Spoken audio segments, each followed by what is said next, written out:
So hello students, welcome to Rixan Salutech. I am Ashish Singh, your science teacher, and we are going to study about the second part of your third chapter, which name is materials around us.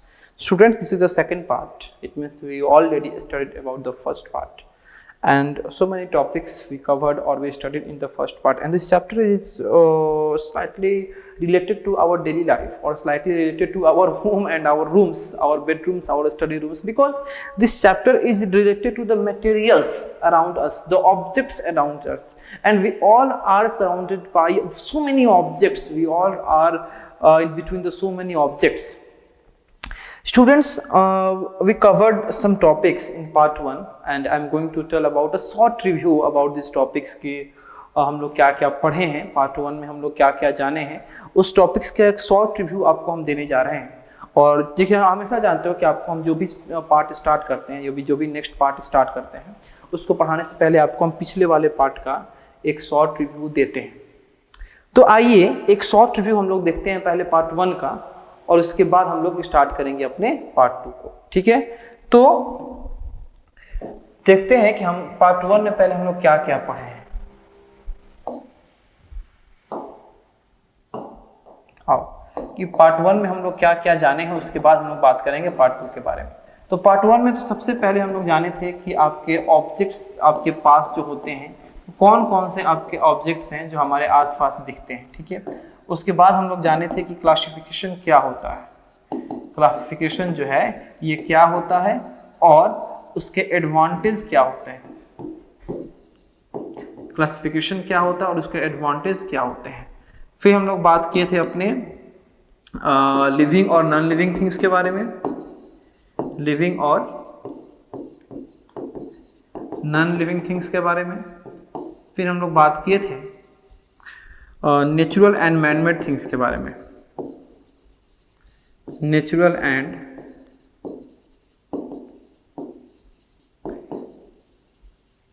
Manmade things के बारे में। फिर हुआ था आपका बात natural और manmade things के बाद आपका बात हुआ था basis of classification, basis of classification. और क्लासिफिकेशन के बेसिस पे हम लोग क्या क्या समझे थे। तो क्लासिफिकेशन के बेसिस में हम लोग बात किए थे हार्डनेस का। हार्डनेस का अभी हम नहीं बात किए हैं शायद, हम लोग सबसे पहले बात किए थे फिजिकल स्टेट का, फिजिकल स्टेट का, और फिजिकल स्टेट के बाद हम लोग बात किए थे अपीयरेंस का। अब हम लोग को ये जो हम लोग का पार्ट है, ये हम लोग का जो सेशन है पार्ट 2 या सेशन 2, इसमें हम लोग को बात करना है कि हमारा जो बेसिस ऑफ क्लासिफिकेशन है, इसमें फिजिकल स्टेट के अकॉर्डिंग में जो हम लोग ऑब्जेक्ट्स को क्लासीफाई किए हैं, उसके बाद या अपीयरेंस के बाद और वो कौन कौन सा ऐसा बेसिस है जिसमें हम लोग को ऑब्जेक्ट को क्लासीफाई करना है। तो आइए स्टार्ट करते हैं एक नई एनर्जी के साथ फिर से अपने पार्ट 2 को। तो सबसे पहले हम लोग बढ़ते हैं अपने नेक्स्ट टॉपिक के ऊपर।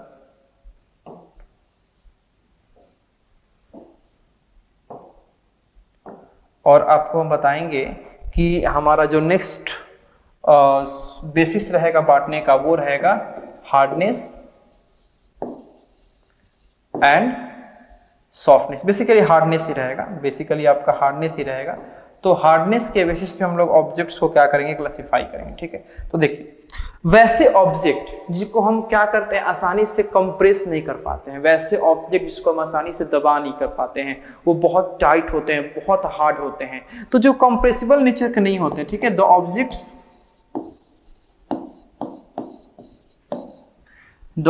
Which can not be compressed, which can not be compressed, ऐसे ऑब्जेक्ट जिनको हम क्या नहीं कर सकते हैं, कंप्रेस्ड नहीं कर सकते हैं। ठीक है, तो वो आपके क्या कहलाएंगे, हार्ड ऑब्जेक्ट्स कहलाएंगे। वो क्या कहलाएंगे, हार्ड ऑब्जेक्ट्स या हार्ड मटेरियल्स कहलाएंगे।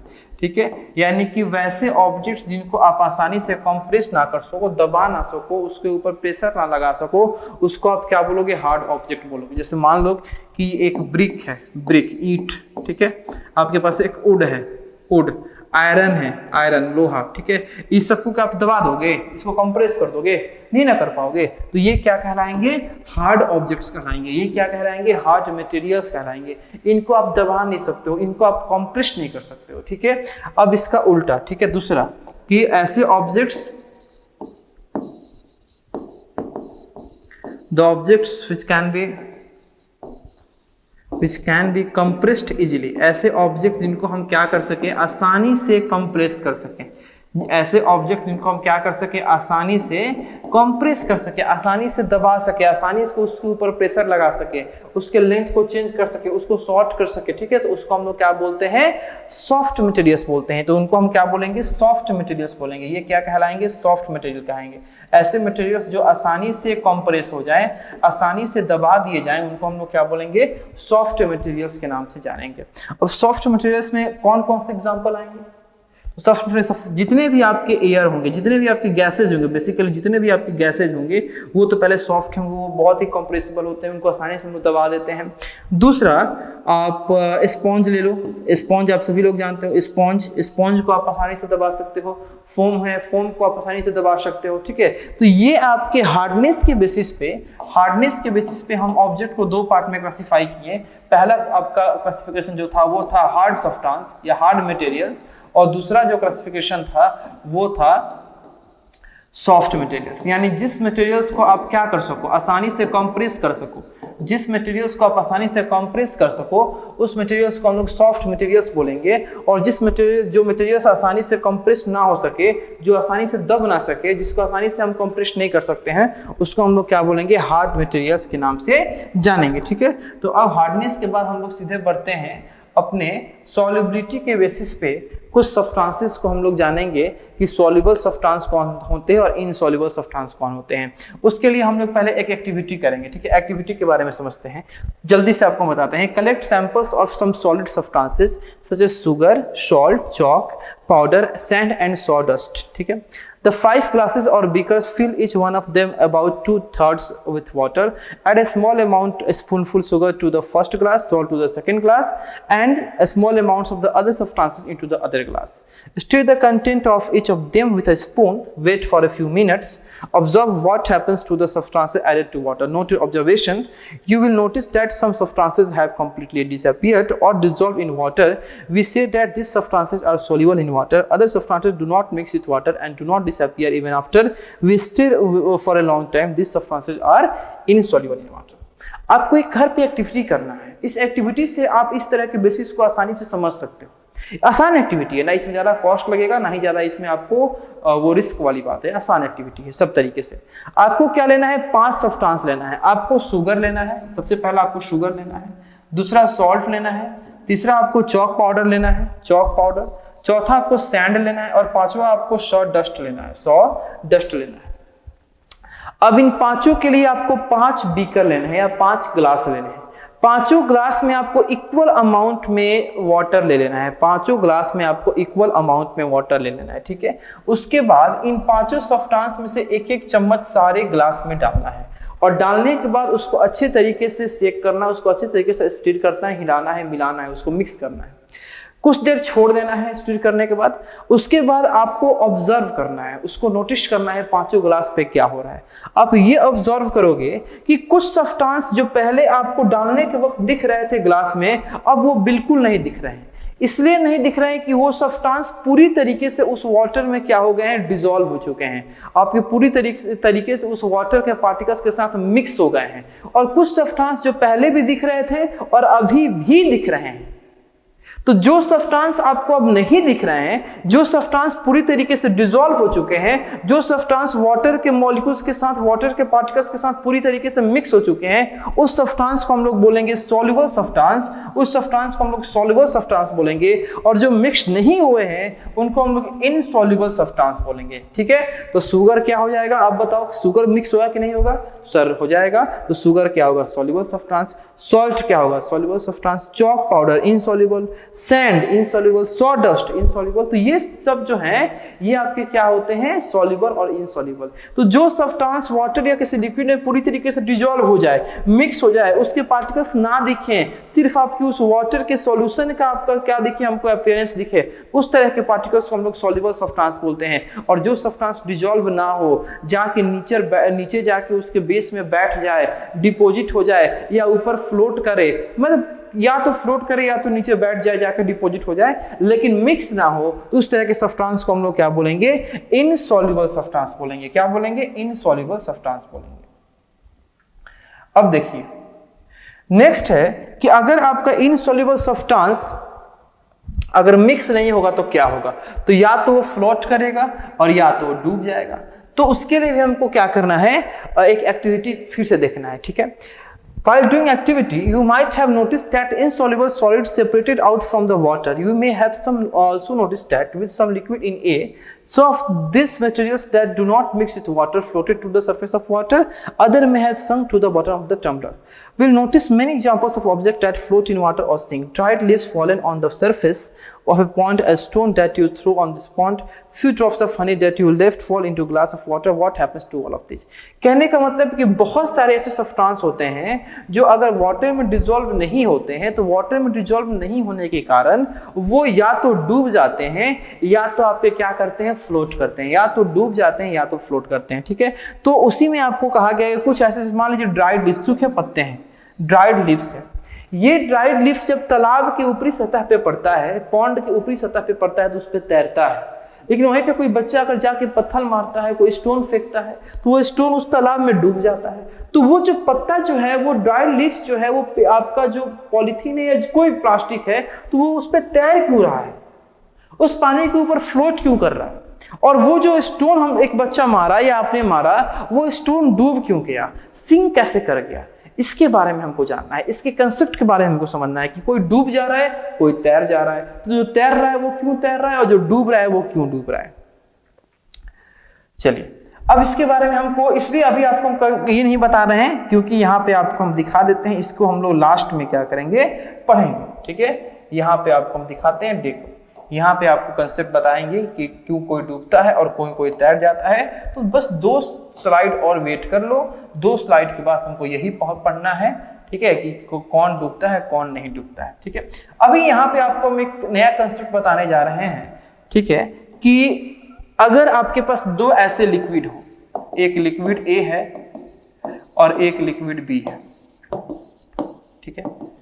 अब ये लिक्विड ए और लिक्विड बी दोनों को हम क्या कर रहे हैं, मिक्स कर रहे हैं। ये दोनों को हम मिक्स कर तो रहे हैं, लेकिन ये दोनों मिक्स नहीं हो रहे हैं ना, ये दोनों मिक्स नहीं हो रहे हैं। एक लिक्विड दूसरे के ऊपर फ्लोट करना स्टार्ट कर रहा है, एक लिक्विड दूसरे के ऊपर जो है फ्लोट करना स्टार्ट कर रहा है।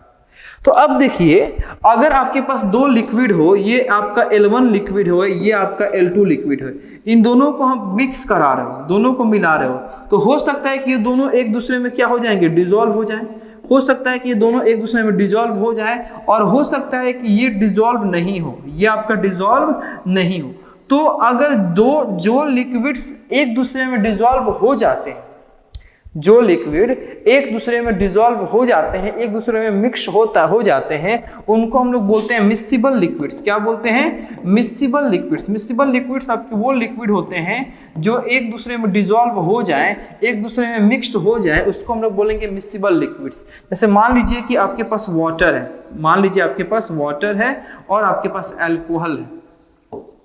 अब वाटर को अगर आप अल्कोहल में मिक्स करोगे, ठीक है, या अल्कोहल को अगर आप वाटर में मिक्स करोगे, तो ये दोनों एक दूसरे में मिक्स हो जाएंगे, ये दोनों एक दूसरे में मिक्स हो जाएंगे। तो अगर अल्कोहल वाटर में मिक्स हो गया या वाटर अल्कोहल में मिक्स हो गया, तो ये वाटर या अल्कोहल, ये दोनों क्या होंगे, वाटर या अल्कोहल, ये दोनों क्या होंगे, मिक्सिबल लिक्विड्स होंगे। क्या होंगे, मिक्सिबल लिक्विड्स होंगे। अब आपको हम बताएंगे इमिक्सिबल लिक्विड्स के बारे में, ठीक है। अब थोड़ा सा आपको हम एग्जांपल यहाँ दिखा देते हैं, वेट।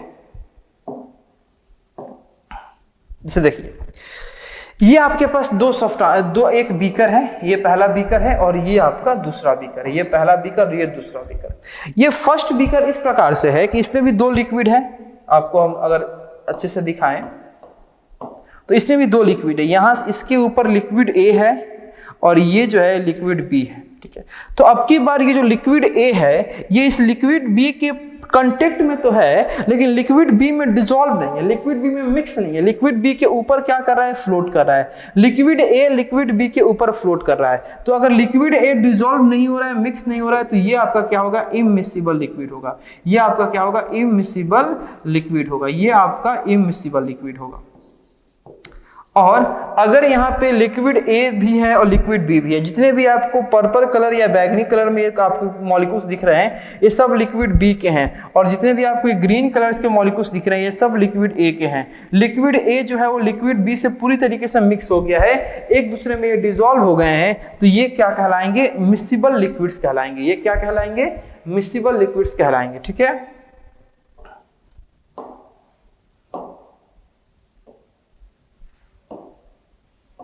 तो मिक्सिबल लिक्विड्स के लिए आपको बता रहे थे कि जो अल्कोहल है वाटर में मिक्स हो जाएगा, तो अल्कोहल और वाटर जो है वो मिक्सिबल लिक्विड। सर थोड़ा इमिक्सिबल लिक्विड्स के एग्जांपल को दे दीजिए। तो मान लीजिए आपके पास ऑयल है, कोई ऑयल हो सकता है, एडिबल ऑयल हो सकता है, या आपको सर में लगाने वाला ऑयल हो सकता है, या क्रूड ऑयल हो सकता है। तो ये ऑयल है और आपके पास वाटर है। तो जब आप ऑयल को वाटर से मिक्स करने जाओगे ना, तो तुम देखोगे क्या कि ये ऑयल जो है इस वाटर के ऊपर फ्लोट कर रहा है। ये ऑयल जो है वो इस वाटर के ऊपर क्या कर रहा है? फ्लोट कर। ऐसे मान लो कि ये तुम्हारे पास क्या है? वाटर है। ये तुम्हारे पास वाटर है, ये तुम्हारे पास वाटर है, और तुमने इसमें क्या किया? ऑयल डाल दिया। तुमने इसमें क्या किया? ऑयल डाल दिया। जब तुम ऑयल डालोगे तो देखोगे क्या कि ये ऑयल जो है, ये ऑयल जो है इस वाटर के ऊपर क्या करेगा? फ्लोट करेगा। ये ऑयल इस वाटर के अंदर मिक्स नहीं होगा, ये उसके ऊपर फ्लोट करेगा। तो ये ऑयल उसके ऊपर फ्लोट क्यों कर रहा है? क्योंकि ये आपका ऑयल और वाटर ये दोनों आपके इमिक्सिबल लिक्विड्स होते हैं।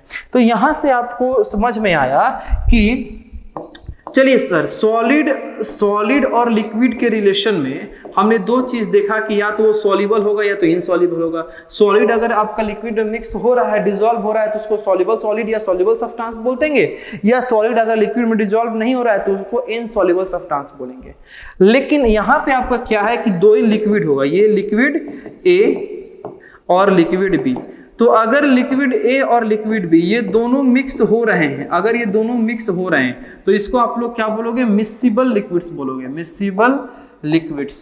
और अगर ये दोनों मिक्स नहीं हो रहे हैं, ठीक है, अगर ये लिक्विड ए और लिक्विड बी दोनों मिक्स नहीं हो रहे हैं तो इसको आप क्या बोलोगे? Immiscible liquids. ठीक है, अगर ये नहीं मिक्स हो रहे हैं, डू नॉट मिक्स, अगर ये मिक्स नहीं हो रहे हैं तो ये क्या बन जाएंगे? इमिक्सिबल लिक्विड्स बन जाएंगे। तो यहां से आपको मिक्सिबल लिक्विड या इमिक्सिबल लिक्विड का जो कंसेप्ट है वो क्लियर हुआ। ठीक है, अब हम लोग चलते हैं, नेक्स्ट बढ़ेंगे ट्रांसपेरेंसी के बेसिस पे। ठीक है, कि ट्रांसपेरेंसी, पारदर्शिता, जो आपका ट्रांसपेरेंसी है उसके बेसिस पे ये लिक्विड्स जो हैं वो, ये जो मटेरियल्स जो हैं या ऑब्जेक्ट जो है कितने तरह के होते हैं। ट्रांसपेरेंसी के बेसिस पे ये मटेरियल्स कितने तरह के होते हैं, ये सब्सटेंसेस जो हैं वो कितने तरह के होते हैं। तो सबसे पहले हम बात करेंगे कि कुछ ऐसे सब्सटेंस होते हैं जिसके आर पार आप आसानी से देख सकते हो। ठीक है, तो वैसे सब्सटेंस जिसके आर पार, जिसके दोनों तरफ से आप आसानी से देख सको, लाइट पास कर सके, एक दूसरे की तरफ क्या हो जा सके, तो उसको हम लोग क्या बोलेंगे? ट्रांसपेरेंट ऑब्जेक्ट बोलेंगे। ठीक है, फॉर एग्जाम्पल ग्लास। ग्लास हर एक टाइप का नहीं, कुछ ऐसे ग्लास होते हैं जिनके आर पार लाइट पास करता है, आपका रिफ्लेक्ट नहीं करता है, वो पास कर जाता है। तो ग्लास क्या होता है? आपका ट्रांसपेरेंट ऑब्जेक्ट होता है। फ्रेश वाटर क्या होता है? ट्रांसपेरेंट ऑब्जेक्ट होता है। एयर क्या होता है? ट्रांसपेरेंट ऑब्जेक्ट होता है। कुछ आपके खास प्रकार के प्लास्टिक भी आजकल आ गए हैं जिनके आर पार हम लोग देख सकते हैं या लाइट पास कर सकता है, तो वो भी क्या होते हैं? ट्रांसपेरेंट ऑब्जेक्ट होते हैं। ठीक है, अब आपके इस ट्रांसपेरेंट ऑब्जेक्ट्स का यूज किया है, तो मान लीजिए कोई शॉपकीपर है, कोई दुकानदार है, तो ये ट्रांसपेरेंट ऑब्जेक्ट क्या? ट्रांसपेरेंट जार का, ट्रांसपेरेंट कंटेनर का बिस्किट रखने में, मिठाई रखने में, चॉकलेट रखने में, कैंडीज रखने में करता है, ताकि वो बाहर से जो भी ग्राहक है, जो भी कस्टमर है, उसको दिख जाए कि कौन सा बिस्किट अंदर रखा है, कौन सा आपका चॉकलेट अंदर रखा है, कौन सा कैंडीज अंदर रखा है। ठीक है, अब देखिए कुछ ऐसे मटेरियल्स होते हैं जिनको आप अच्छे से नहीं देख पाते हो, जिनको आप अच्छे से क्या बिल्कुल नहीं देख पाते हो, चलो बिल्कुल नहीं देख पाते हो, जिसके आर पार आप देख ही नहीं सकते हो। अगर वो सामने आ गया तो पीछे का चीज आपको बिल्कुल दिखाई नहीं देगा। तो वो सामने आया तो पीछे का चीज आपको बिल्कुल दिखाई क्यों नहीं दे रहा है? क्योंकि लाइट को पास नहीं करने दे रहा है, वो लाइट को अपने बॉडी से दूसरे तरफ जाने को अलाउ नहीं कर रहा है। And this type of substance is called opaque objects. उसको हम लोग क्या बोलेंगे? ओपेक ऑब्जेक्ट्स बोलेंगे। मान लो तुम्हारे सामने जाके हम ऐसे खड़े हो जाए तन के, तो खड़े हो जाए, तुम मेरे पीछे का एरिया देख लोगे, पीछे का ऑब्जेक्ट को देख लोगे, पीछे के पर्सन को देख लोगे? नहीं देख पाओगे, क्योंकि हम लाइट को रोक दिए, हम अपने बॉडी के थ्रू लाइट को उस डायरेक्शन में पास नहीं करा रहे हैं। तो हम कौन से ऑब्जेक्ट हो गए, ओपेक ऑब्जेक्ट हो गए। हम लाइट को नहीं पास करा रहे हैं अपने दूसरे साइड में, तो हम क्या हो गए, ओपेक ऑब्जेक्ट हो गए।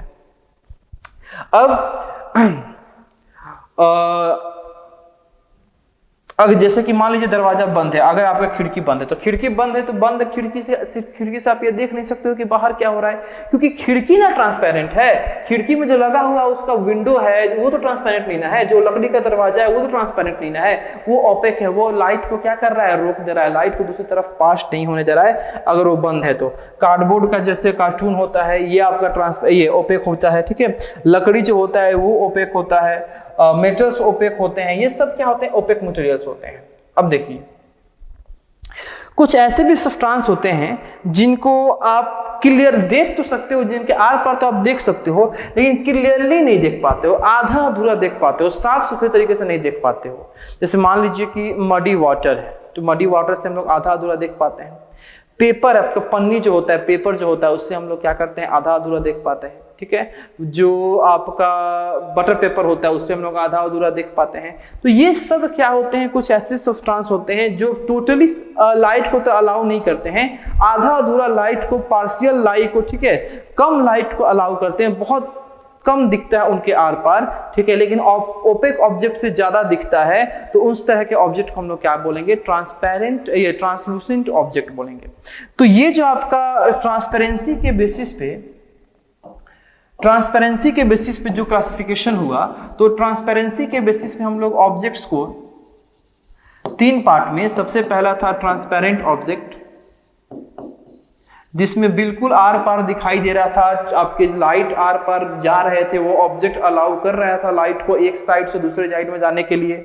दूसरा था ओपेक ऑब्जेक्ट, जो बिल्कुल ट्रांसपेरेंट का अपोजिट है, 1% भी लाइट दूसरे तरफ नहीं जा पाए, वो लाइट टोटली आपका क्या हो जाए, वहां से बेंड हो जाए, रिफ्लेक्ट हो जाए, या आपका बिल्कुल कुछ भी आपको दूसरे साइड का ना दिखाई दे। उस तरह के ऑब्जेक्ट्स को हम क्या कहते हैं, ओपेक ऑब्जेक्ट्स। और इन दोनों का जो कॉम्बो होता है वो होता है ट्रांसलूसेंट ऑब्जेक्ट, यानी ऐसे ऑब्जेक्ट्स जिनके आर पार हल्का दिखाई दे, बहुत कम दिखाई दे, माइनर अमाउंट में लाइट पास करे, उसको हम लोग क्या बोलेंगे, ट्रांसलूसेंट ऑब्जेक्ट। तो ये 3 तरह के ऑब्जेक्ट आपके होते हैं, किसके बेसिस पे, ट्रांसपेरेंसी के बेसिस पे, ठीक है। इसको थोड़ा सा और अच्छे से आपको हम दिखा दें यहाँ पे पिक्चर के माध्यम से। जैसे मान लीजिए कि ये आपके पास एक ऑब्जेक्ट, एक लड़का है जो एक सब्सटेंस को अपने हाथ में लिया हुआ है, ये सब्सटेंस को लिया अपने हाथ में, तो इस लड़के का जो चेहरा है बिल्कुल आपको आर पार दिखाई दे रहा है। तो ये किस तरह के ऑब्जेक्ट को लिया अपने अंदर, अपने पास ट्रांसपेरेंट ऑब्जेक्ट को लिया है। ये एक बच्ची है जो भी एक सब्सटेंस को ली है, लेकिन इसका हल्का सा चेहरा बस दिखाई पड़ रहा है, तो ये किस तरह के सब्सटेंस को ली है, ट्रांसलूसेंट सब्सटेंस या ट्रांसलूसेंट मटेरियल को ली है। ये एक बच्चा है जो किसी सब्सटेंस को अपने हाथ में पकड़ा है, बिल्कुल इसके फेस का कोई भी पार्ट, कोई भी ऑर्गन या कुछ भी 1% भी इसके फेस का पार्ट हम लोग को दिखाई नहीं दे रहा है, क्योंकि ये ऑब्जेक्ट जो लिया है वो ओपेक ऑब्जेक्ट है। ये अंदर की उस तरफ के लाइट को इस तरफ आने ही नहीं दे रहा है, जब तक लाइट आएगा नहीं तब तक हमको दिखाई देगा नहीं, ठीक है।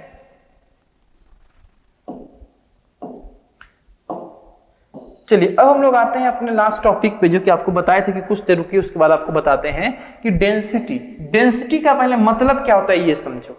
तो देखो, मान लो कि ये एक सब्सटेंस है, ये सब्सटेंस ए है और ये सब्सटेंस बी है, ये सब्सटेंस ए, ये सब्सटेंस बी है। ये सब्सटेंस भी बहुत छोटे छोटे पार्टिकल से मिलकर बना होगा, ये सब्सटेंस भी छोटे छोटे पार्टिकल से मिलकर बने होंगे।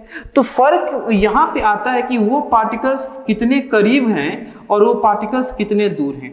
कुछ ऐसे सब्सटेंस होते हैं जो कि आप जिनके अंदर के पार्टिकल्स बहुत ज़्यादा एक दूसरे के करीब होते हैं। कुछ ऐसे सब्सटेंस होते हैं जिनके अंदर के पार्टिकल्स एक दूसरे के बहुत ज़्यादा क्या होते हैं, करीब होते हैं, बहुत ज़्यादा पास होते हैं। कुछ ऐसे सब्सटेंस होते हैं जिनके अंदर के पार्टिकल्स एक दूसरे से काफ़ी दूर दूर पे होते हैं। तो जिस भी सब्सटेंस के अंदर के पार्टिकल्स बहुत ज़्यादा एक दूसरे के करीब होंगे, बहुत ज़्यादा पास होंगे, बहुत ज़्यादा आपके हाई कंजेस्टेड एरिया में होंगे, तो उनको हम लोग बोलेंगे डेंस सब्सटेंस। डेंस सब्सटेंस का मतलब कि उनके अंदर के पार्टिकल्स का डेंसिटी जो है वो बहुत ज़्यादा है, उन पार्टिकल्स के अंदर का डेंसिटी जो है वो बहुत ज़्यादा है। और जिस सब्सटेंस के अंदर के पार्टिकल्स गैपिंग पे होंगे, ज़्यादा दूर पे होंगे, उनको हम लोग बोलेंगे लो डेंस सब्सटेंस, यानी कि इनके अंदर का जो डेंसिटी है वो क्या है, कम है। इनके अंदर का जो डेंसिटी है वो क्या है, कम है। अब सर आप बोले थे कि इस डेंसिटी को आप रिलेट करोगे किससे, फ्लोटिंग के कंसेप्ट से, यानी कि कोई सब्सटेंस डूब जाता है या कोई सब्सटेंस तैरता है, इसके कंसेप्ट से हम आपको इसको रिलेट कर रहे हैं। तो देखिए,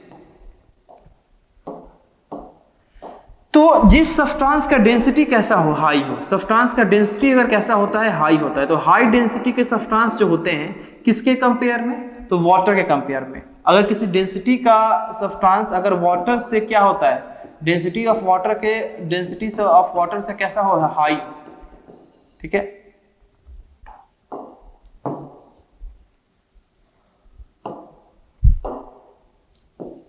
अगर किसी सब्सटेंस का डेंसिटी जो है वाटर के डेंसिटी से ज़्यादा हो तो वो सब्सटेंस जो है वो पानी में डालने के बाद सिंक कर जाएगा, डूब जाएगा, वो क्या हो जाएगा, सिंक कर जाएगा।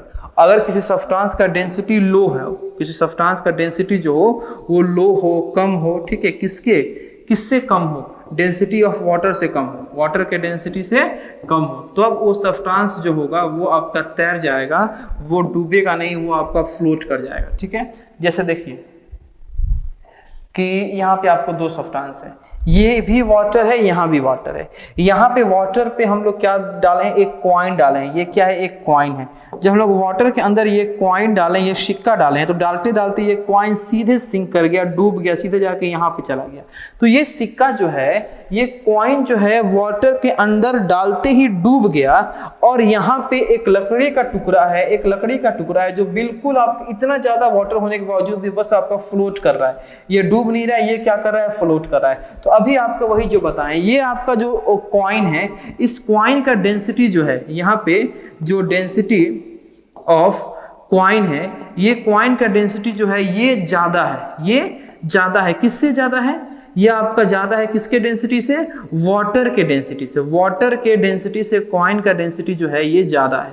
अब वाटर के डेंसिटी से कॉइन का डेंसिटी ज्यादा है, इसलिए वाटर क्या कर गया है, डूब गया है, सिंक कर गया है। और यहाँ पे ये जो वुड है, इस वुड का जो डेंसिटी है, इस वुड का जो डेंसिटी है ये आपका कम है, ये आपका कम है किसके डेंसिटी से, वाटर के डेंसिटी से। तो वाटर के डेंसिटी से आपका वुड का डेंसिटी कम है, इसलिए वुड क्या कर गया है, इस वाटर के ऊपर फ्लोट कर गया है, ठीक है।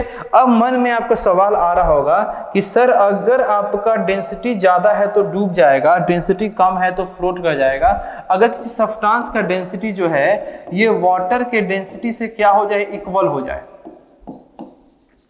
डेंसिटी ऑफ सब्सटेंस अगर आपके डेंसिटी ऑफ वाटर के क्या हो जाए, इक्वल हो जाए, तो वो सब्सटेंस का क्या होगा बाबू, तो वो सब्सटेंस के बारे में आप समझ लीजिए कि वो सब्सटेंस पहले कुछ पार्ट उसका डूबेगा और डूब के फिर वो क्या करेंगे, तैरेंगे। कुछ पार्ट डूबेंगे फिर क्या करेंगे, तैरेंगे। जैसे कि आप यहाँ समझो, जैसे कि मान लीजिए कि ये वाटर है, जैसे कि ये क्या है, एक वाटर है, ये वाटर है हमारा, और इस वाटर के अंदर एक ऐसी सब्सटेंस को हम ला के अभी छोड़ेंगे जिस सब्सटेंस का आपका डेंसिटी जो होगा इस वाटर के डेंसिटी के क्या होगा, बराबर होगा, इस वाटर के डेंसिटी के क्या होगा, बराबर होगा।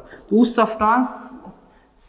वो सब्सटेंस जो होगा वो किस प्रकार से इस वाटर में नेचर अपना दिखाएगा, तो वो सब्सटेंस जो होगा आधा वो क्या होगा, डूबा रहेगा, आधा वो सब्सटेंस डूबा रहेगा और आधा में क्या करेगा, वो फ्लोट करेगा।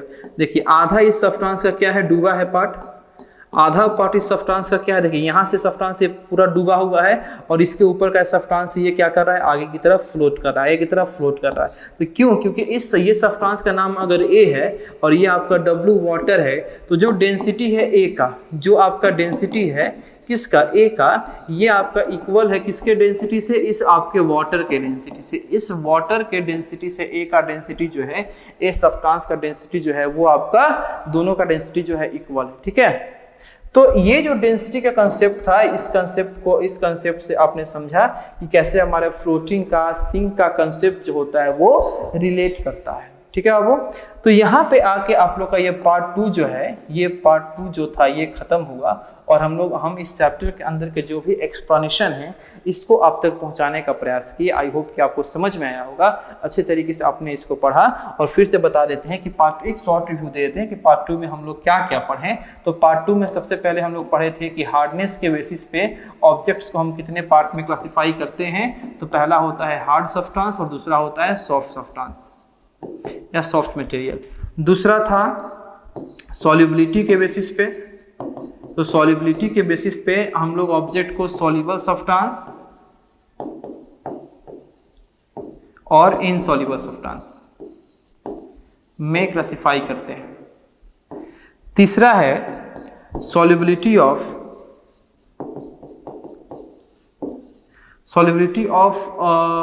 Two liquids. इसके बेसिस पे भी हम लोग सब्सटेंसेस को क्लासिफाई किए हैं, इमिसिबल लिक्विड्स और मिसिबल लिक्विड्स पे। इमिसिबल लिक्विड्स और मिसिबल लिक्विड्स पे हम लोग सब्सटेंसेस को क्या किए हैं, क्लासिफाई किए हैं। ठीक है, उसके बाद था हम लोग का डेंसिटी के बेसिस पे। तो डेंसिटी के बेसिस पे हम लोग क्लासिफाई किए हैं हाई डेंस सब्सटेंस और लो डेंस सब्सटेंस। ठीक है, हाई डेंस सब्सटेंस जो कि आपके वाटर के डेंसिटी से हाई थे तो वो सिंक कर जा रहे थे, और लो डेंस सब्सटेंस जो कि आपके वाटर के डेंसिटी से लो है तो वो डूब जा रहे थे। फिर हम लोग लास्ट में बात किए थे जो कि बहुत इंपॉर्टेंट था, ट्रांसपेरेंसी के बेसिस पे। ठीक है, कि ट्रांसपेरेंसी के बेसिस पे जो ऑब्जेक्ट्स हैं उनको हम कितने टाइप में या कितने पार्ट में क्लासिफाई करते हैं। तो ट्रांसपेरेंसी के बेसिस पे ऑब्जेक्ट्स को हम 3 पार्ट में, सबसे पहला था ट्रांसपेरेंट ऑब्जेक्ट, दूसरा था ट्रांसलूसेंट ऑब्जेक्ट और तीसरा था ओपेक ऑब्जेक्ट। इस पे हम लोग क्या किए हैं, क्लासिफाई किए हैं। ठीक है, तो ये हमारा पार्ट 2 का एक शॉर्ट कंक्लूजन था, और यहाँ पे आके हम लोग का पार्ट 2 के साथ साथ ये चैप्टर भी बाबू आके कंप्लीट हुआ। तो आई होप कि आपको इसके एक्सपांशन जो हो समझ में आए होंगे। मिल रहे हैं आपके हम एक नए चैप्टर के साथ, आपसे बहुत जल्दी मिलेंगे एक नए चैप्टर के साथ। तब तक के लिए थैंक यू, और मन लगा के पढ़ाई कीजिए।